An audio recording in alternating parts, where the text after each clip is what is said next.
fairly fast, it'll open. Otherwise, it's stuck. See? Now if I push this,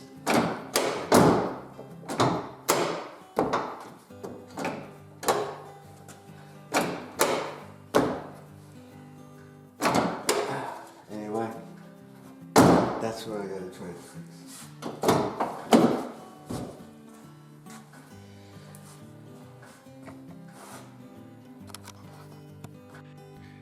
The screws need a Torx T30 bit for removal.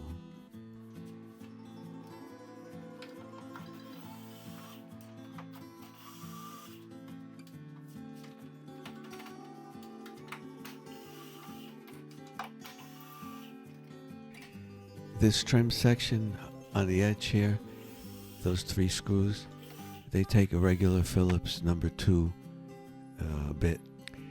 So those are actually 4 Phillips screws on that trim piece. To remove the trim piece, you need to tap it. I had to tap it pretty hard, and it moves, I guess, about a half an inch or so, and it pulls right out.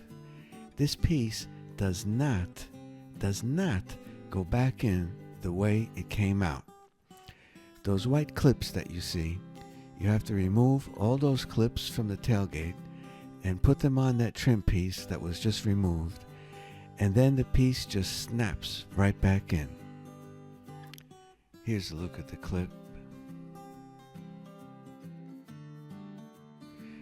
Now on that edge, there are 3 more Torx screws that need to be removed before you could take the cover off the tailgate.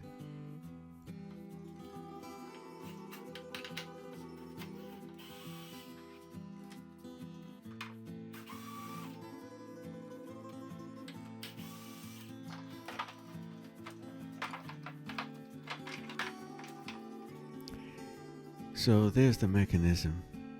So what I did was I closed the tailgate and jumped inside the bed of the truck, and I fiddled with the handle and look at the movement, see if I could get it open or can't get open. And what I discovered was that cable that's being pulled just needed to move just a little bit more, because when I had my hand on the handle and I pushed with the screwdriver right where that arrow is at the end of that cable, it gave me just enough push that it would open. So that means that the cable had to travel just a tiny bit more in order for the latch to be released.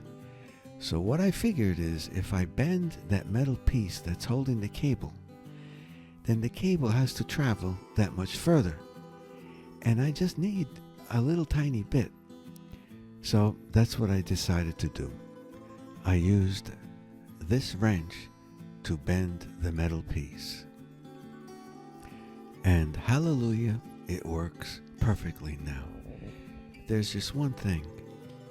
Since I bent that metal piece, I'm afraid that the pressure on that cable could someday pull it off of the metal piece. So I'm going to put a tie there to make sure that that never happens. So I had to use 2 ties so that the one that's holding the cable down actually has something to attach to, and you could see the angle. I think it's gonna, in case it wants to pop off, it's gonna hold it. I didn't do it too tight because I didn't want it to bend the cable. It's just enough to keep it from popping off, but not real tight. Since I had the cover off, I went ahead and sprayed some lubricant all over the place. Then all the plastic clips have to be removed so that they can be attached to the trim, so the trim piece can snap on. Now, I don't know if there's an easier way to do this. If there is, I haven't discovered it. but you have to pull the clip up to the side and then pull it out. Some of them came off easy, some not so easy. Just be careful not to break them. So once you have them out, you can insert them onto the trim piece. They just slide right in. They go on pretty easy. Once they're all in, the trim piece snaps right in. It goes back in nice and easy. So good luck with everything, and hope it all works out for you.